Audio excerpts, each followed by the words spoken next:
Hey folks, it's good to be back with you. Welcome back to the fretboard. My name is Mark French.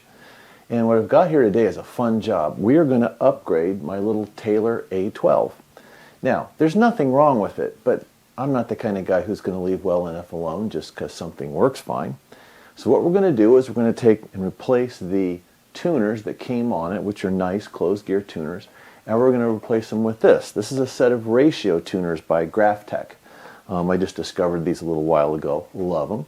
Love this, by the way, too. Love my A12.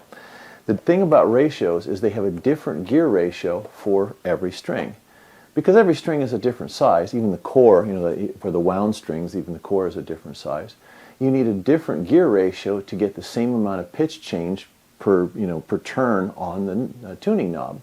So what these do is they have this set so that you get the same pitch change per turn. Makes tuning a little easier. Now, in addition to that, these are just really dang nice tuners. They just are like butter when you tune them. Just love these things. Like I said, nothing wrong with the tuners that comes on them. Taylor uses a high quality company. These are good tuners, but come on, we can always make things better.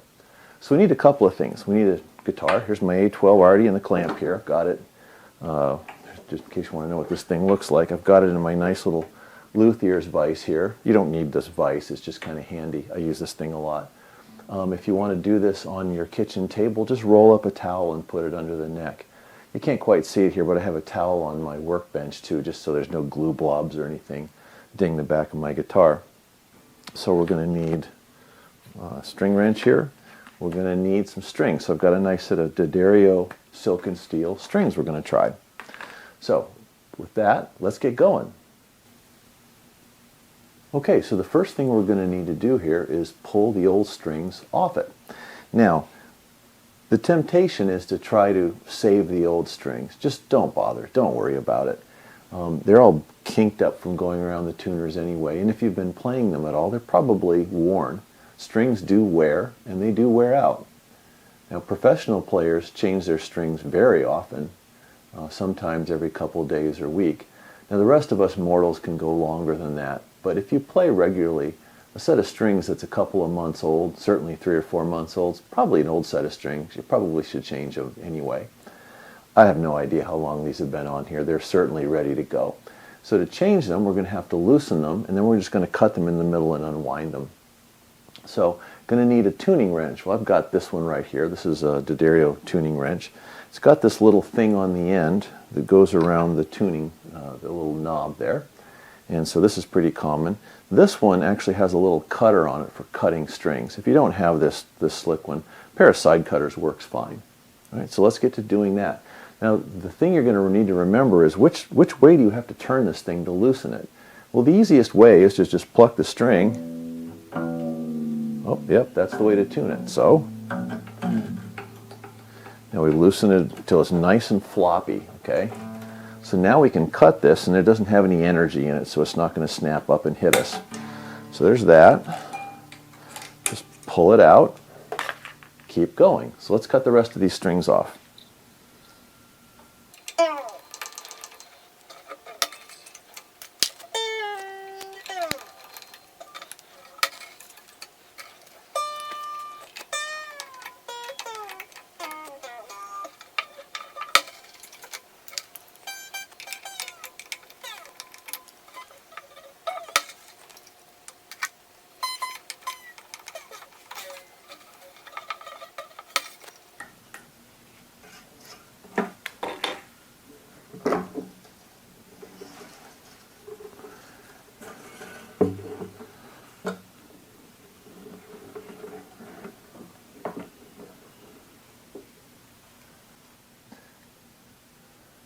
Now, the strings have been removed from the headstock, but they're still stuck down here at the bridge.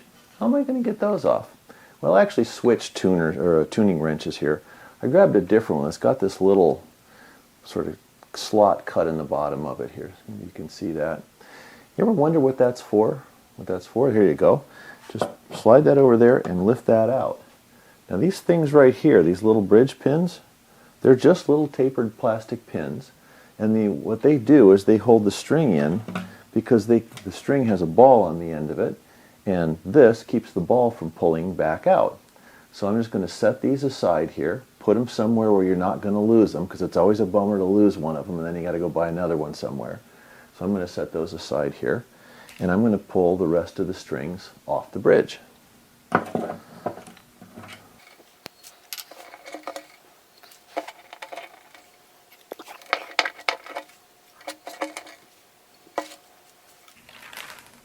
And there you go. Strings are all gone. Next thing to do is throw the strings away. Now, remember, the ends of these things, like this, let's see, let me get an unwound one here. These things are what you call, right there, these cut ends, like that. You can't really see this. Those things are what you call wicked sharp. They're about the size of a hypodermic needle, and they're about as sharp. And so it's real easy to stick yourself with these things. You're not in the club until you've done it, but I'm telling you, it hurts. So we're going to be very careful about winding these up and discarding them in a way so nobody gets poked, especially if you have pets or little kids in the house. This is no fun. Okay, I've thrown the strings away safely, and now it's time to pull the tuners off. This is also pretty easy. Now, for reasons I don't completely understand, there's all kinds of jokes around about 10mm socket wrenches on the internet. Don't know why that is, but that's a thing.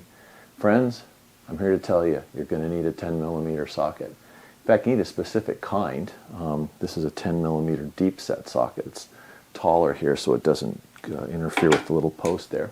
If you don't have one of these, a 10mm wrench will work. Use one of these if you want, that works fine. This one has a nice little ratchet in the other end. You can use pliers if you've got them, but the problem is that pliers have those teeth on them and you might scratch this up. If it's pliers or nothing, use pliers. The worst that'll happen is scratch these up a little bit. Well, you're going to scratch the guitar up anyway. It's just a guitar. So next thing I'm going to do is I'm going to take these and I'm going to loosen this. Remember, lefty loosey, tighty righty. So I'm turning this way, which is counterclockwise, or to the left if you're looking at the top of it. Once you get it loose, you can just pull this off with your finger, and the tuner will drop right off. So that's my warning, don't drop it on the floor. Now, tuners have a couple different kind of ways to secure them, because when you tighten them with this screw here, it can still rotate. Different tuners have different means to keep them from rotating. Sometimes they have a little tab you put a screw in. Tailors use a pin. This is kind of, Fender uses these kinds of pins too. There's a little pin cast in there. So if you look on the back of this, there's a little pinhole, or a little mating hole drilled in the back of the headstock. That's okay. So I'm going to go ahead and pull the rest of these and then pick up that washer I just dropped. Here we go.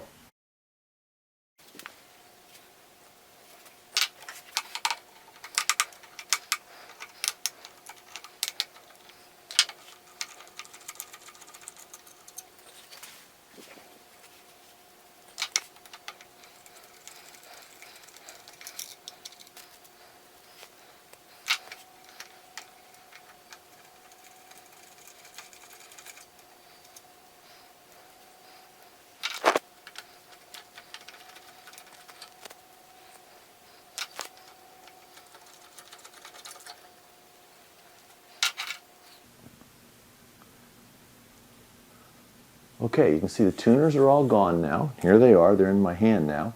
Now don't throw these away. These are perfectly good tuners. We can use them on something else.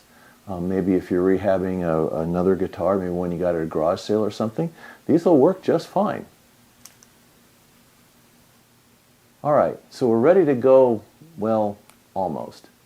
One thing you got to learn about the guitar industry if you're going to work on guitars, absolutely nothing is standardized. Sometimes companies don't even standardize parts within companies. It's that much of just the Wild West. So if you're used to building computers and you can just buy a bunch of parts off the web and plug them in together because you know they're going to fit, the guitar world is not like that. If you go to modify anything, you're going to be making adjustments. Now, the good people at GraphTech tried to anticipate this. When you buy GraphTech tuners, they come with an entire bag of adapter plates that should be able to adapt your GraphTech tuner, which is this one, with just about any guitar. I've used these before, and the last time I did this, it wasn't quite a drop-in, but it was pretty close. Well, actually it was just a drop-in. I did this on a Fender inexpensive acoustic guitar, CF-140S. And using these, it really did just drop in. Well, this isn't one of those times, so we'll get rid of those. Don't need those anymore. You might have noticed that I paused when I pulled these off and looked at them. I was trying to hide it when I was talking, but I was looking at that pin right there. Some tuners have little cast-in pins that keep them from rotating. All the tuners I have ever seen that have these pins have 2 pins in them. This one only has 1. And if you saw it, go scroll back a little bit and you'll see me kind of pause a little bit when I pull this thing out and look at it. I've never seen one with a single pin before. Maybe there's a bunch of them around and I just don't know it. This is the first one I've ever seen. So, these have 2 pins in them, just like some of the Fender tuners and just like some of the other ones I've seen. There are, of course, multiple geometries of these. There's a bunch of them floating around. And I had checked, these were supposed to be compatible with these. When I pulled this off, I expected this to be a drop-in because, from what I could find online, these were supposed to be compatible with the tuners that were on my A12. Well, they're not. I have this single pin tuner that I've never seen before. Okay, so set that aside. There's a couple ways we can deal with this. What we're going to have to do is we're going to have to drill a couple other holes in there. Well, that's not a big deal. Taylor drilled holes in here. It doesn't matter if I do. Now, there's 2 ways to do this. How do I say this right? The wind through your hair kind of way is to just press this in with your finger and make 2 very little dimples in the wood to locate the where the drill is going to have to go. Pull that out. These pins I've got are very, very shallow. So it'll be just 2 very shallow little holes, and I'll just drill 2 for each tuner. That's the homegrown way to do it. Now, the slicker way to do it is to use one of these. I bought this off of StewMac, and this is a drill jig for just exactly this thing. You put this in here, and screw it in, and it goes right where the tuner would go. And so you can get everything all lined up. So you can use these holes here to help you drill the new set of holes to accommodate this. Okay, here we are back again. You can see there's an extra set of holes for each tuner. There's the original one in the center that came with the guitar. Those are the ones Taylor drilled. And there's one on each side of it. Those are the ones I drilled. Now, this is a piece of mahogany, and it's a very nice piece of wood, but it's just a board. It's a very nice board, a very carefully shaped board, but it's just a board. So drilling holes in it is not a big deal.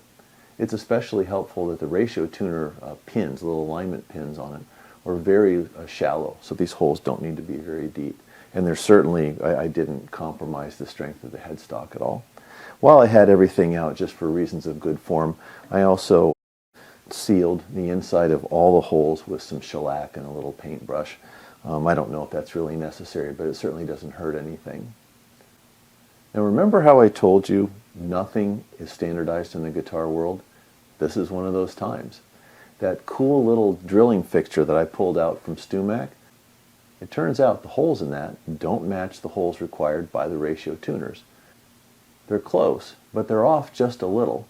What I finally wound up doing was just with my thumb pressing the tuner into the hole and just looking at where the little dimples were, the pins contacted it. Then I got a little sharp punch and just center punched the holes and drilled them by hand with a hand drill. Now, if you want to go a little more sophisticated than that, you can use things like this. Now, the ratio tuners come with a whole pile of these. These are adapter plates, so that if you're trying to put the ratio tuners on guitars that use a screw to keep the tuner from rotating, there's a bunch of these that will have the 2 pins required by the ratio tuners and then a bunch of different locations for those holes. And there's a whole fistful of these. So the other way you can do this is line this up with the hole right there and use this as your drilling fixture. In fact, I probably should have done this. There's the holes right there.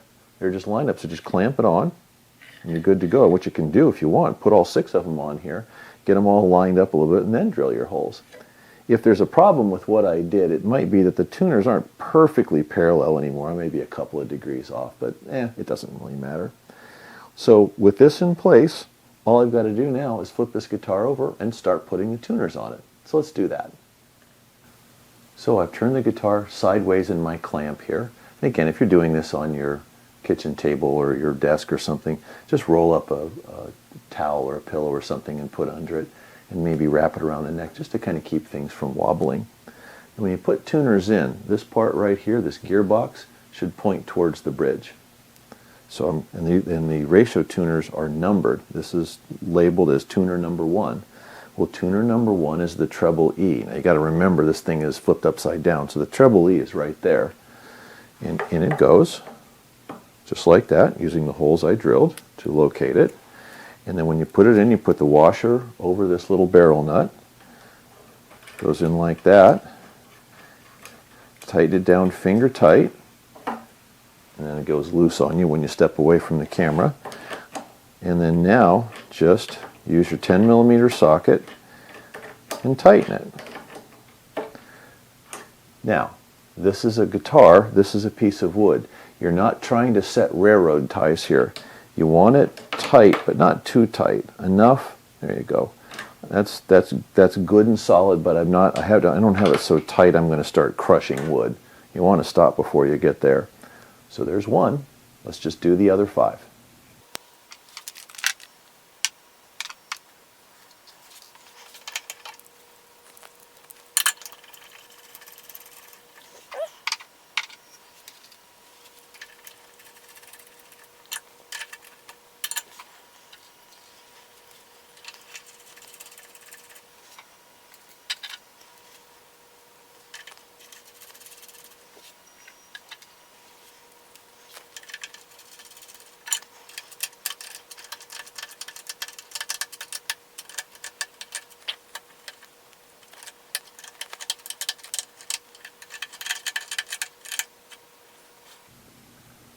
Okay, there we are. Time to flip it back over, put the new strings on it.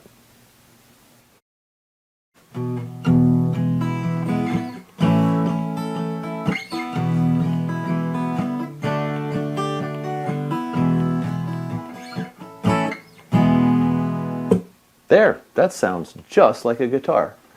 So, tuners went on okay. I put some D'Addario silk and steel strings on it. Those sound fine. I did have one problem I should tell you about, just sort of truth in advertising. The number 4 tuner up here, for some reason the nut didn't quite seat in the barrel. And so when I went to tighten it up, the pins kind of scratched the back of the headstock a little bit. So I patched that up, it's fine. Sanded a little bit off that barrel nut and it seated okay. So it didn't turn out to be a real big problem. But just so you know, if that happens to you, if it doesn't seat all the way, don't wrench on that, twist that wrench too hard, even those pins may scratch the back of the headstock.